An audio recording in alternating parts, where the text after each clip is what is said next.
Great. I am sure, students, you would be able to hear me and see me. Let me just have a look on the chat. Guys, if you are able to see me and hear me, do give me a quick hi so that I can see how many of you are there. Yes, I think my video is on, right? And you are able to see everything clearly. Hey Rajput Gamer, and we have Devendra, Attitude Queen, Astha, Pooja, Ishan, Sakshi is there as always, Dhan Gamer is there, and Manaswini is there, Kanad is there. Awesome. I am so glad to see all of you out there. So yes, in today's class we are gonna be having another chapter. And आज का chapter कौन सा है? आज का chapter होने वाला है gaseous states. आपको पता होना चाहिए for those who are gonna be watching this session, this live session with me for the first time. We have completed atomic structure, periodic table, chemical bonding, mole concept, and the redox reaction, right? Mainly redox reaction. Now this one is what? This is nothing but the gaseous state. And today's class is gonna be having very simple topics, but important as well. And why is that important? Because these topics and some information is really important, ताकि आप जब मेरे साथ अगली classes लें gaseous states के ऊपर तो सारी की सारी चीज़ें अच्छे से समझ में आए, है कि नहीं? So Priyanka is saying new student. So hi to all the new students and my old students. आप लोगों को प्लेलिस्ट के बारे में मैं क्लास के एंड में बता दूंगा कि अगर आप लोगों ने पिछली क्लासेस मिस कर रखी हैं तो कहाँ से जाके देखनी है. Done. So over here for those who are watching me for the first time, my name is Love Mehan. I am a graduate of IISc Bangalore and at Vedantu I teach chemistry. On Vedantu J channel I am coming up regularly for you so that you can have awesome preparation for your class 11th chemistry, right? This session is happening under the series Jeet Load 2022 for those who are typically in class 11th, जो अभी बस class 10 से class 11th में आए हैं, and जो class 12th में जा चुके बच्चे हैं और उनको क्लास 11th के टॉपिक्स फिर से अच्छे से स्ट्रॉन्ग करने हैं, they can again come back and have these sessions with me. ठीक है? एंड यस, अगर मैथमेटिक्स एंड फिजिक्स की क्लासेस मिस नहीं करनी है उनका भी स्केड्यूल याद कर लो. आई एम श्योर याद करने में थोड़ी प्रॉब्लम हो सकती है, इसीलिए सब्सक्राइब करना is the best option. But I will always tell you, Monday and Friday 7 p.m. physics class with Suri sir, Tuesday and Thursday 7 p.m. mathematics class with Arvind sir, and Wednesday and Saturday 7 p.m. आज का time थोड़ा सा shift कर दिया था, है ना? कोई बात नहीं, पर हमेशा होने वाली है आप लोगों की मेरे साथ class, and it is absolutely gonna be the chemistry class with me. Saturday 8 p.m, Friday 8 p.m and Tuesday 8 p.m are gonna be your MCQ classes. जो भी पढ़ेंगे हम वो सारे क्वेश्चंस के थ्रू हम देखेंगे कि आप लोग कितने अच्छे से सॉल्व कर पा रहे हो. Those for me it's gonna be the Menti quiz, so you have to remember that. And yes, अभी तक अटेंडेंस मार्क नहीं की है, so do give me a quick thumbs ups on this particular video. And before moving on to anything, let me quickly tell you something. So guys, if you are gonna go for the pro subscription at Vedantu, you should remember you will be getting live interactive classes where your chat will be there and you will be able to ask your doubts with the teachers and the class teachers as well. You are going to be having fun visualizations, quizzes and leaderboards so that you can see how you are performing in the class. Dual teacher model for personal attention is also going to be there, where in the class teachers are also there but master teachers are also there. Daily classes on patented Wave platform. It's an amazing platform, guys, where you are gonna be having great amount of interaction with the teachers as well. Assignments and notes are gonna be regular. After your each and every class, you will be getting your session assignment, replays, class notes, and study material. All of them are gonna be available to you 24/7. And yes, important textbook solutions are also gonna be there. Test series and analysis. So over here you should remember exclusive test so that they can actually enable your this particular feeling about having practical application.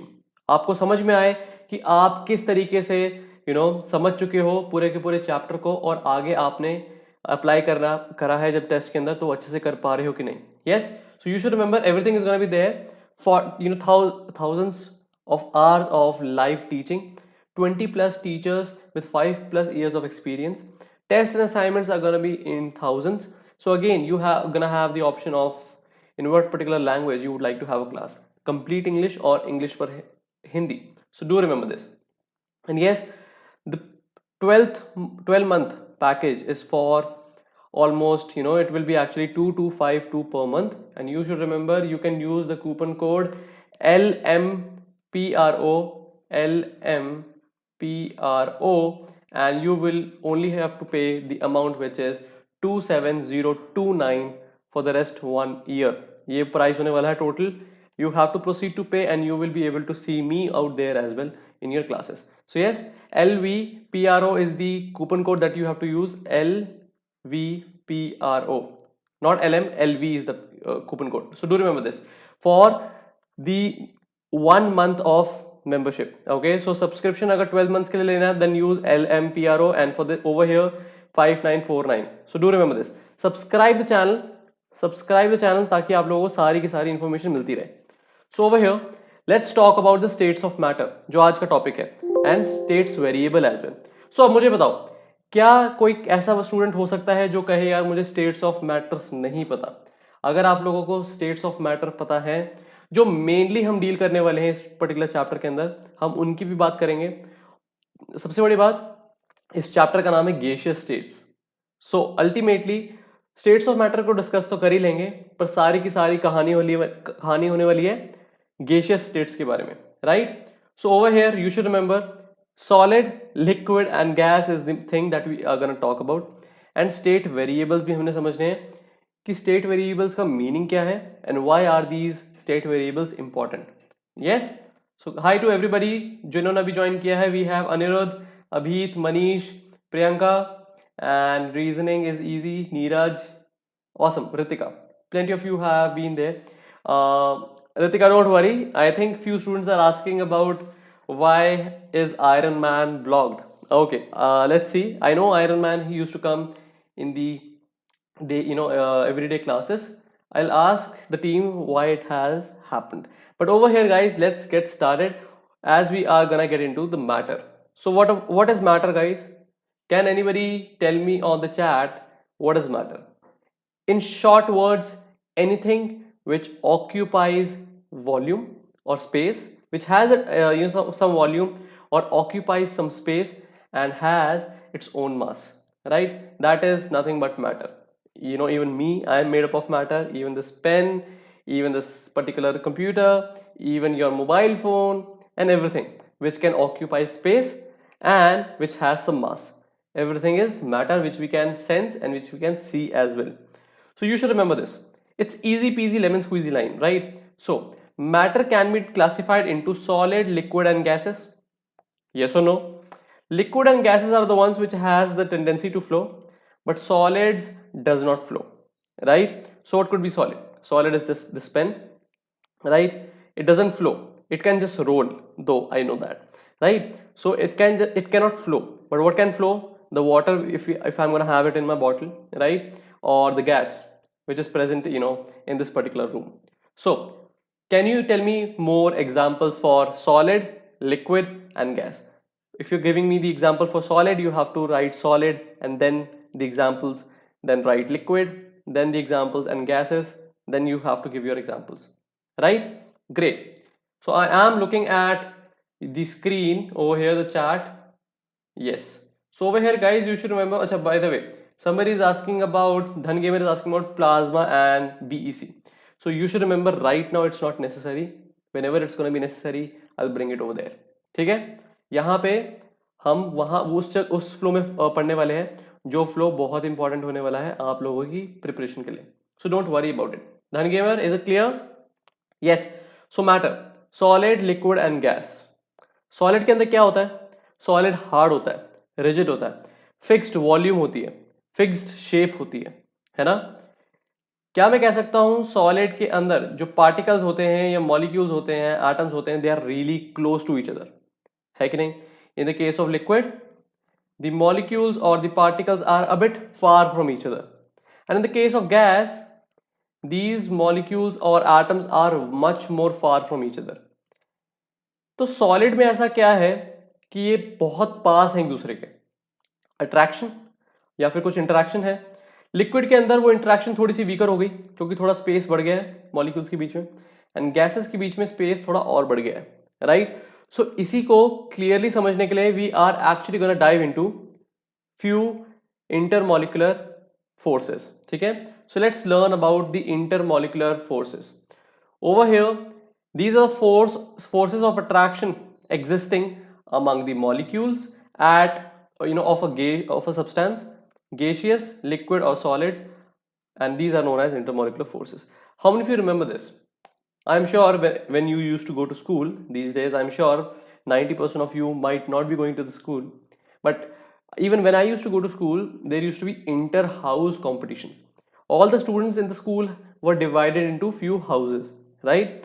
So inter-house means the competition is going to happen between the houses, right? And when we talk about intra-houses, INTRA, then we talk about that the competition is going to happen within the house, or intra school competition, again within. So intra means within. This is what I have taught you in the chemical bonding chapter as well. But when we talk about inter, that means between, right? So between molecules, and we are talking about the forces, right? So great. Over here, these are the forces that we have to talk about, but there are few different types. So over here, type 1, dipole dipole interaction. Guys, just because chlorine being more electronegative, the hydrogen's electrons are not electrons, electron is going to be much more closer towards chlorine, and in the case of hydrogen it is going to be having a partial positive charge and a partial negative charge on the chlorine. Yes or no? Similar is going to be happening in the case of HF as well. Yeah, right. Let's talk about H2O.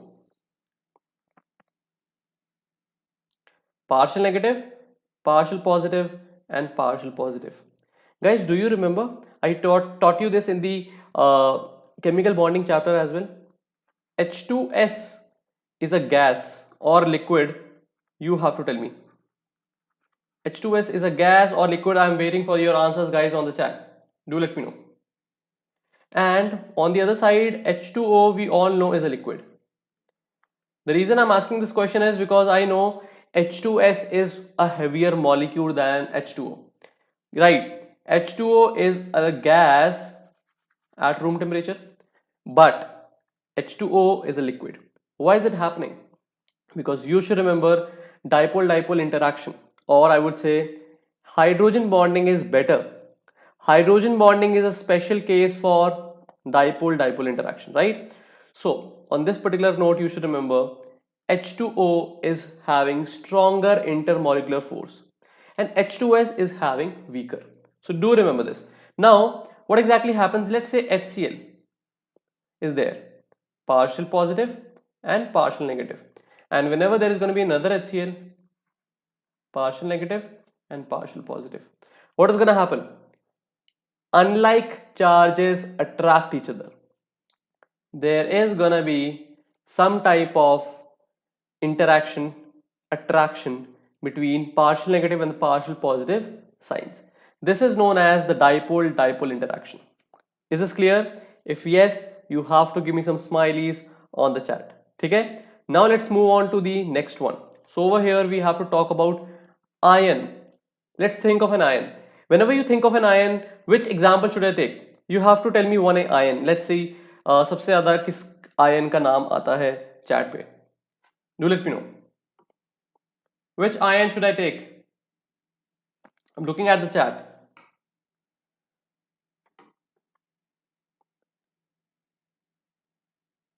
MgCl2. अरे MgCl2 ion थोड़ी ना हुआ. MgCl2 is not an ion. It's an ionic solid, right? It's an ionic compound. So K plus. मुझे जगन ने कहा है K plus पहले, तो K लेंगे अब. So let's talk about potassium, right? अच्छा, if we all know whenever we're gonna put KCl into the water, it will dissolve. So whenever we take NaCl as well in the water, it dissolves. So what exactly happens? देखो potassium के पास तो है positive charge and chlorine के पास है negative charge, but you should remember water is a polar molecule and ये polar क्यों है? Again oxygen carries partial negative charge and both the hydrogens carry partial positive charges, है कि नहीं? सो अगर ये एक मॉलिक्यूल है, half part is having positive sign and half part is having negative sign, है कि नहीं? सो यहां पे what is gonna happen? Positive पे क्या अट्रैक्ट करेगा? Negative. Oxygen will be facing towards potassium plus. Why? Because oxygen is, again I'm saying it to you, oxygen is the one who's carrying negative charge. Partial negative, partial negative, partial negative and partial negative. Partial positives on hydrogen आप खुद लगा लेना, ठीक है? This is the interaction between a polar molecule, example water, which is nothing but a dipole, and an ion. Similarly chlorine के साथ, chlorine के पास oxygen ज्यादा रहेगा या hydrogen? The correct answer to this question is hydrogen. So over here, hydrogens, oxygen, hydrogen and hydrogen. Yes. So are you getting the point? ये interaction कैसी हो रही है? This is nothing but ion dipole interaction. Yes. So do remember this. समझ में आ रहा है? Archishman. Yes. Are you getting it? Great. Awesome. So over here, let's talk about the third one, which is ion induced dipole. इसमें क्या होता है? आपके पास एक आयन होना चाहिए. Let's take an ion. हम लेते हैं Na+, कोई भी आयन ले सकते हो, नेगेटिव भी पॉजिटिव भी, ठीक है? अब यहां पे है I2 molecule. Let's say I2 molecule. Is I2 molecule neutral? Yes, definitely I2 molecule is neutral. Is O2 molecule neutral? Yes. Is H2 molecule neutral? So ion तो है ही. इंड्यूस्ड डाइपोल के अंदर सबसे पहली चीज होनी चाहिए आपके पास एक ऐसा मॉलिक्यूल जिसमें जो एक डाइपोल नहीं है स्टार्टिंग से, जो न्यूट्रल है. अब क्या होगा? जब Na ऑक्सीजन के पास जाएगा तो Na तो है ही with a positive sign, oxygen double bond O. Partial negative charges are gonna be there on one oxygen and partial positive charge is gonna be happening on, present on the another oxygen. और ये क्यों है? क्योंकि जो कुछ electrons थे जो दोनों ऑक्सीजन के आसपास, न्यूक्लियस के आसपास रिवॉल्व कर रहे थे, अब वो ऑक्सीजन एक तरफ आ चुके हैं. The presence have been increased and यहाँ पे डेफिशिएंसी हो जाएगी थोड़ी सी इलेक्ट्रॉन्स की, very minutely, but yes it is gonna happen. So ultimately this negative point is actually gonna be feeling much more attraction towards sodium plus. This is what is known as ion induced dipole. पहले बिल्कुल बराबर थे दोनों, कोई partial positive partial negative sign नहीं था. So अब क्या होगा? जैसे ही हमने सोडियम प्लस रखा, पार्शियल नेगेटिव हो जाएगी एक साइड एंड पार्शियल पॉजिटिव हो जाएगी एक साइड. अब इसमें ये मत कहना कि सर वो वाली क्यों नहीं, कोई सी भी हो सकती है, ठीक है? जहां से सोडियम प्लस अप्रोच कर रहा है वो वाली साइड partial negative हो जाएगी. Do remember this, right? So great. So over here, somebody is asking Vedantu app JEE versus YouTube JEE, which is best? Guys, I would actually tell you, whenever I'm coming over here on your YouTube for you, there are a lot of things which I want to ask to you, but वो chat पे मुझे reply नहीं मिल पाता. Even I would like to give you amazing quizzes on time, ताकि आप जैसे हमने एक टॉपिक समझा वैसे आप क्विज करो, वो भी नहीं हो पाता. बट वेदांतु ऐप में जितने भी कोर्सेज चल रहे हैं वो अप टू डेट चलते हैं, उनके अंदर हम लोग काफी अच्छे से इंटरेक्ट कर पाते हैं. एंड मेरे पे पूरा एक टीचर के पास पूरा कंट्रोल होता है कि स्टूडेंट को कैसे पढ़ाना है. So over there it's the best teaching. यहाँ पे मैं आप लोगों के लिए आता हूँ, यस, ताकि आपको फिर भी आइडिया मिलता रहे कि कैसे पढ़ाई हम करा रहे हैं, ठीक है? So over here types of intermolecular forces is what we have to talk about, ठीक है ना? सो यहां पे we are talking about dipole होना चाहिए एक. अब डाइपोल आए ना दिमाग में तो कुछ भी सोच लो, HCl सोच लो, HF सोच लो, H2O सोच लो, NH3 सोच लो, कुछ भी. अब आप पूछोगे NH3 का तो अभी सर अभी तक आपने बताया नहीं. बता रखा है मैंने केमिकल बॉन्डिंग चैप्टर में. Nitrogen is having partial negative charge and hydrogen and hydrogen partial positive partial positive partial positive. देखो जहां जो चार्जेस हैं वो सेपरेट होने लग जाएं, जैसे एक तरफ नेगेटिव और दूसरी तरफ positive, there is a high probability that your molecule is gonna be dipole. अच्छा, एक और एग्जांपल कौन मुझे देगा चैट पे? कि ऐसा कौन सा मॉलिक्यूल है जिसमें चार्ज सेपरेशन तो हो रहा है पर डाइपोल नहीं है, पोलर नहीं है। Do let me know on the chat, फटाफट से। I am looking into the chat so I want the answer, come on, let's see कौन मुझे बता पाएगा। NaCl किस बात के लिए लिखा है अभी? आई थिंक किसी और क्वेश्चन के लिए लिखा होगा। अच्छा, so over here you're talking about CH4. Technically yes, CH4 is absolutely non-polar. अच्छा, how many of you remember BF3? Boron and fluorine के बीच में ना इलेक्ट्रोनेगेटिविटी का डिफरेंस बहुत है। बोरॉन एंड फ्लोरीन जब हम लगाएंगे, according to VSEPR theory, they are gonna be having it is gonna be having a shape which is trigonal planar according to Vesper theory, because no lone pair and 3 bond pairs, partial negative, and partial negative, and complete partial positive on boron, है कि नहीं? So dipole moment की directions क्या है? And you should remember dipole moments are nothing but vectors, and vectors may cancel each other as well, right? So ये तीनों जो vectors हैं एक दूसरे को cancel करने वाले हैं, and यहाँ पे net dipole moment जो आएगा वो आएगा 0। याद आ रहा है कुछ कुछ? अगर आप लोगों को याद आ रहा है, do give me some smileys on the chat. Yes, so over here अब यहाँ पे क्या होगा, लेट्स से हम कोई भी डाइपोल के बारे में बात कर लेते हैं, H2O के बारे में ही बात कर लो। अभी कोई भी एटम होता है, let's say even helium, neon, xenon, argon, कुछ भी एटम तो न्यूट्रल ही होता है। मैं आयन की बात तो कर ही नहीं रहा, एटम की बात कर रहा हूं। उसमें same number of protons and same number of electrons होंगे। पर अगर H2O आ गया इसके पास, कोई भी एटम सोच लेना दिमाग में, ठीक है, पार्शियल नेगेटिव चार्ज है ऑक्सीजन पे अच्छा खासा, partial positive and partial positive है हाइड्रोजन पे। नेगेटिव यहाँ पे तो नेगेटिव चार्ज है ना, तो यहाँ पे पॉजिटिव चार्ज बन जाएगा, जनरेट होएगा। This is induced and negative over here. And ये क्यों होगा? बिकॉज जो इलेक्ट्रॉन्स है वो रिपेल हो रहे दूसरी तरफ। तो यहाँ पे this is also nothing but induced dipole. Dipole available था, इसकी वजह से एक और डाइपोल क्या हुआ है, इंड्यूस। इसका यही मतलब है, समझ में आ रहा है? Reju, I am not able to see your question on the chat. So what is the importance of intermolecular forces? Is the question from Reju Technical. Intermolecular forces हमारे को ये नॉलेज देते हैं कि कौन से ऐसे दो मॉलिक्यूल्स, एटम्स या फिर पार्टिकल्स हो सकते हैं जिनके बीच ज्यादा अच्छी इंटरमॉलिक्यूलर फोर्सेस प्रेजेंट हो और किस में कम। उससे हमारे को क्या मिलता है, क्या पता चलता है कि at a certain particular given temperature, let's not say given temperature but room temperature, कौन सा सब्सटेंस लिक्विड रह सकता है, कौन सा सब्सटेंस गैस रह सकता है और कौन सा सब्सटेंस सॉलिड रह सकता है, ये भी पता चलता है। एक क्विक क्वेश्चन पूछ लेता हूं, F2, Cl2, Br2 and F2, इनमें से नॉट F2, I2, इनमें से सॉलिड, लिक्विड एंड गैस कौन कौन से हैं at room temperature? You guys have to let me know, ठीक है? ये होमवर्क है। और क्यों? इनमें से जो सॉलिड है वो सॉलिड क्यों है, इनमें से लिक्विड जो है वो लिक्विड क्यों है, इनमें से जो गैसेस हैं वो गैसेस क्यों है, ये आप लोगों ने मुझे चैट पे नहीं, कमेंट सेक्शन में बताना है। I will go through the comments after the class, ठीक है? सो यस, अब बात कर लेते हैं थर्मल एनर्जी से क्या फर्क पड़ता है। देखो, सॉलिड के अंदर एटम्स जो थे या मॉलिक्यूल्स जो थे वो बहुत पास पास थे, लिक्विड के अंदर थोड़े कम दूर दूर हो गए, और गैसेस के अंदर थोड़े और दूर दूर हो गए। अब जब सॉलिड सॉलिड के मॉलिक्यूल्स थे वो बहुत ज्यादा पास पास थे क्योंकि उनके बीच में अट्रैक्शन बहुत अच्छा था।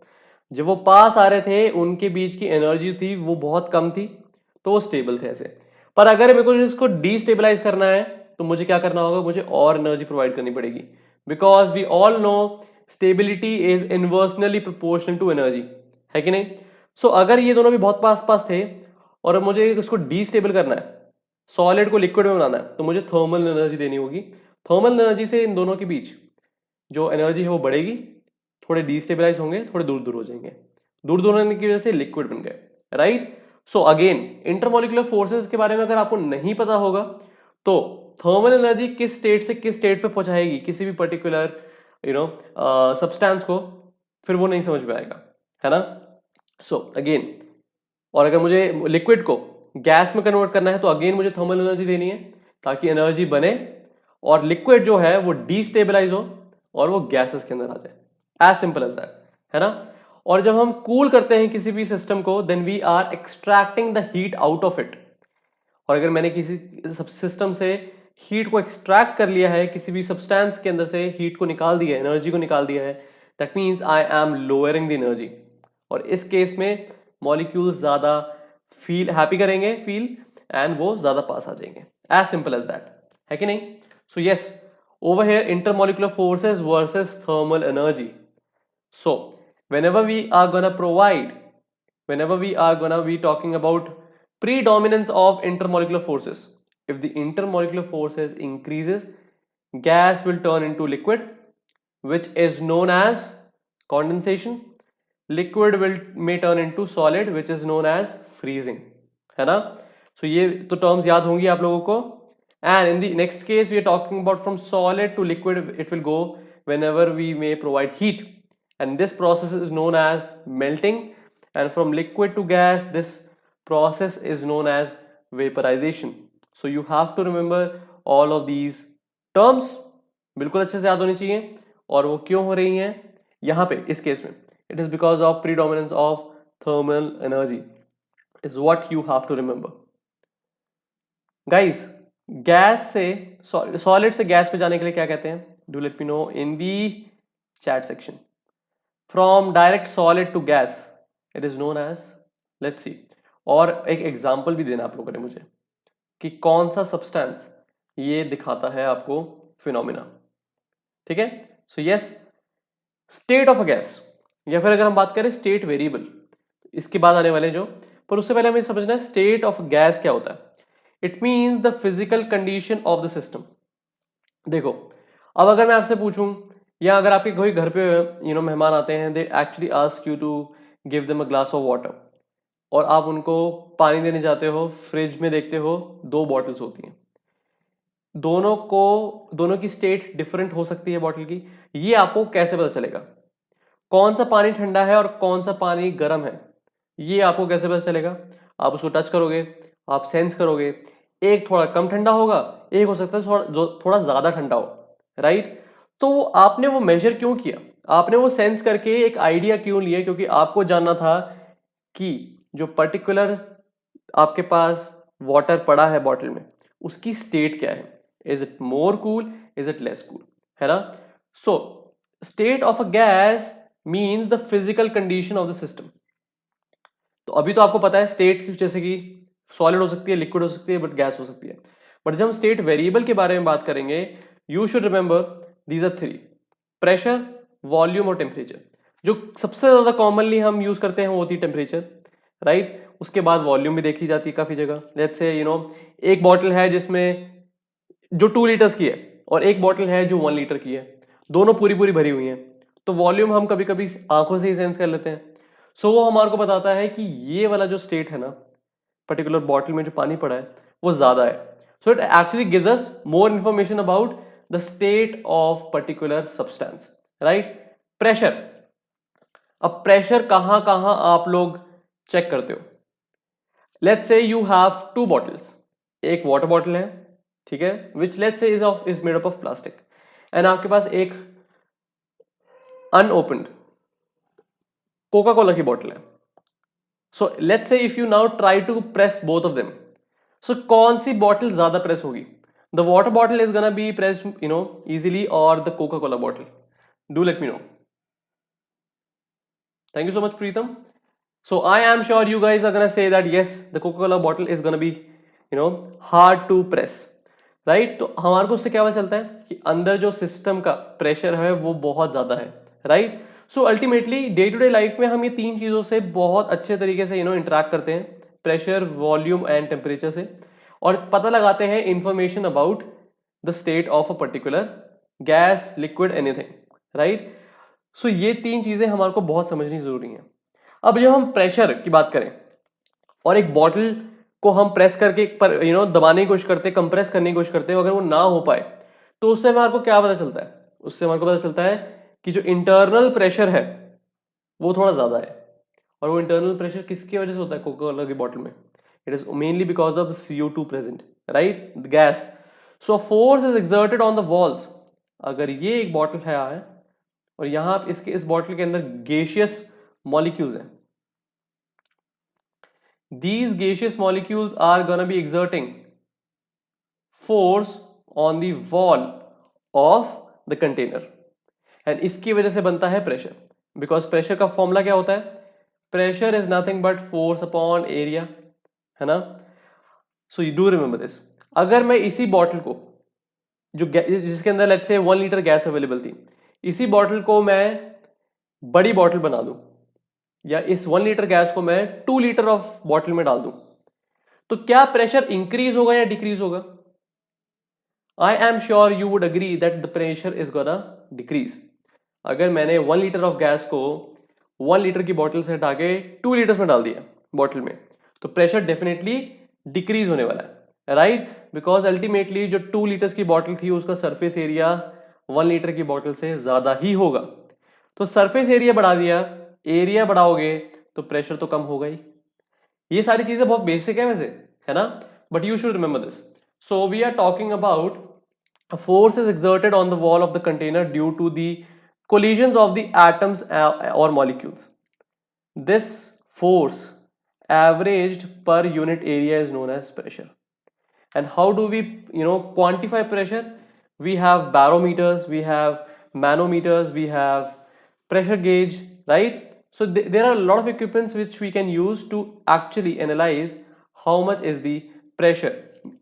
Few are used for atmosphere, few are used for internal pressures, but yes, things are easy.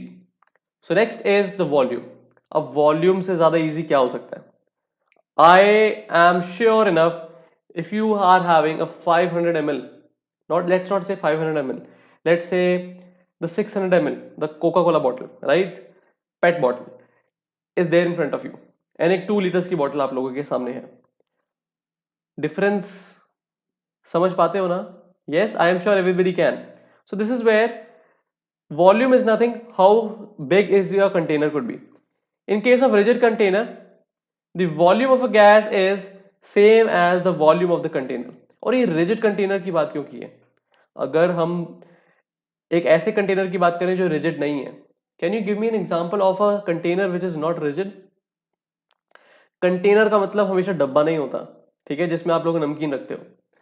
Container कुछ और भी हो सकता है, which may not be rigid. Let's see how many of you would be able to tell me. And yes, you should remember even balloon is a container. Container का मतलब ये होता है जो कंटेन कर रहा है, जरूरी नहीं डब्बा ही हो प्लास्टिक का, ठीक है? Yes, so you should remember rigid container के केस में volume of the gas is equal to the volume of the container. But अगर कंटेनर रिजिड नहीं है, लेट्स से बलून, आप जितनी मर्जी गैस डालते रहो, बलून फूलता ही फूलता रहेगा। और अगर थोड़ी सी गैस एक्स्ट्रा डाल दी तो बलून फट जाएगा, और जो वॉल्यूम ऑफ द गैस होगी ना, वो जिस भी आप रूम में बैठे हो उसके बराबर हो जाएगी, because now room becomes the container, है ना? सो अगर वो बर्स्ट होता है बलून, और लेट्स से वो गैस फिर एक्सपैंड करती है और पूरे रूम में अवेलेबल होती है, तो पूरे रूम का जो वॉल्यूम है that is gonna be the volume of the container, ठीक है? So do remember that. Now the third one, thermometer तो हर जगह हर सबके पास होते हैं घर पे, और अब तो घर भी छोड़ो, अब तो सबके पास है बाहर भी, है ना? So thermometer is the one which can be used to identify और to check the temperature, right? So the temperature of the gas is equal to the surrounding. Yes, the surrounding temperature. No heat flows in or out of the gas, and the gas is said to be in a state of thermal equilibrium. मतलब let's say मुझे जानना है कि एक particular bottle में जो water पड़ा है, गैस भी समझ सकते हो, but I think water is a better a bit easier example. Let's say मैं आपको एक बॉटल देता हूँ 1 लीटर की भर के, अभी भी भरी है 2 मिनट पहले, और मैं कहता हूँ आप इसको फ्रिज में रख दो, एंड आई आस्क यू कि भैया आप मुझे बताओ कि इस बॉटल का टेम्परेचर कितना है 2 मिनट बाद, तो क्या वो बॉटल का टेम्परेचर फ्रिज के टेम्परेचर के इक्वल हो चुका होगा? नहीं। अगर आप तब वहां पे चेक करोगे, you are gonna be having a wrong reading, right? तो टेक्निकली टेम्परेचर को जनरली तभी चेक किया जाता है जब थर्मल इक्विलिब्रियम अटेन हो चुका हो। अगर आप पहले चेक कर लोगे तो भी टेम्परेचर आपको मिल रहा है, पर वो उस स्टेट का मिल रहा है जिस स्टेट में हमने बॉटल को रखा था। अगर आपको थर्मल इक्विलिब्रियम पे चेक करना है टेम्परेचर, जब वो अटेन हो चुका हो तो उसको थोड़ी देर हमें फ्रिज में रखना पड़ेगा, रेफ्रिजरेटर में रखना पड़ेगा, ताकि उसका जो टेम्परेचर है वो सराउंडिंग की टेम्परेचर से इक्वल हो जाए. Bottle is having water. This everything which is inside the bottle is system. Bottle's wall is going to be the boundary and the refrigerator is going to be the surrounding. ठीक है. तो बस I think temperature भी हम लोगों को काफी हद तक क्लियर है कि टेम्परेचर को हम जनरली कैसे मेजर करते हैं थ्रू थर्मोमीटर्स, राइट. बट अब again, is it clear to everybody कि ये तीनों स्टेट वेरिएबल्स को जानना क्यों जरूरी है? बिकॉज स्टेट तो फिर भी हमें समझ में आ जाती है, solid, liquid and gas. But let's say अगर मैं आपको दूं एक गैस, गैस नंबर 1, इस गैस का जो प्रेशर और वॉल्यूम और टेम्परेचर कुछ डिफरेंट था, और इस गैस नंबर 2 इसका प्रेशर, वॉल्यूम और टेम्परेचर तीनों डिफरेंट है. दोनों गैसेस हैं. You would say this, can you say this gas is equal to this gas? State of this gas is equal to state of this gas? No. यहाँ पे दोनों की state में थोड़ा सा डिफरेंस है. अगर प्रेशर, वॉल्यूम और टेम्परेचर चेंज हो जाए, state of a particular substance may change. Yes, so इसलिए हमारे को वो जानना बहुत जरूरी है. Is this clear? If yes, give me quick smileys on the chat. And over here you have to subscribe the channel because मैं आपके लिए gaseous state पे और भी बहुत सारी क्लासेस ला रहा हूँ. स्पेशल क्लास होने वाली है फ्राइडे 8 PM को, क्योंकि हम इसी पर्टिकुलर टॉपिक पे करने वाले हैं मेंटी क्विज. ठीक है. सो डू नॉट फॉरगेट 7:55 पर ज्वाइन कर लेना, क्योंकि मैं मेंटी क्विज इस बारी शायद जल्दी शुरू कर दूं. So be on time and yes, you should remember क्या क्या पढ़ा आज हमने. States of matter, mainly gases, liquid and solid, and state variable, जिसमें हमने पढ़ा प्रेशर, वॉल्यूम एंड टेम्परेचर के बारे में. Yes, in the next session we are going to be learning Avogadro law, ideal gas law, Boyle's law, Charles law and Gay-Lussac's law. So ये बहुत ही important, the most important laws होने वाले हैं, क्योंकि gaseous states में से अगर कभी graphical question आया तो वो इन्हीं पर्टिकुलर टॉपिक से आने वाला है. अगली क्लास जो सैटरडे को होने वाली है 7 PM, वो आपने बिल्कुल मिस नहीं करनी है. Do remember that. ठीक है. एंड यस, जीत लो 2022 की सीरीज चेक कर लो, प्लेलिस्ट चेक कर लो. यहीं पे आप लोगों को वो बाकी की वीडियोस मिल जाएंगी, रिकॉर्डेड वाली पड़ी हुई हैं, जो लाइव गई थी वैसे तो, पर अगर आपने मिस करी हैं तो आपको रिकॉर्डिंग्स मिल जाएंगी और कुछ भी मिस नहीं होगा. Yes, and you should remember in 2019 in top 100, 7 of our students were there in JEE Advanced. 35 students were having 35 students were having 95 percentile in JEE Mains. 56 students were having 95% percentile plus CBSE 10th marks, and 20 students have been selected in KVPY in 2020 as well. So yes, I would request you to just go through the link which is going to be in the description.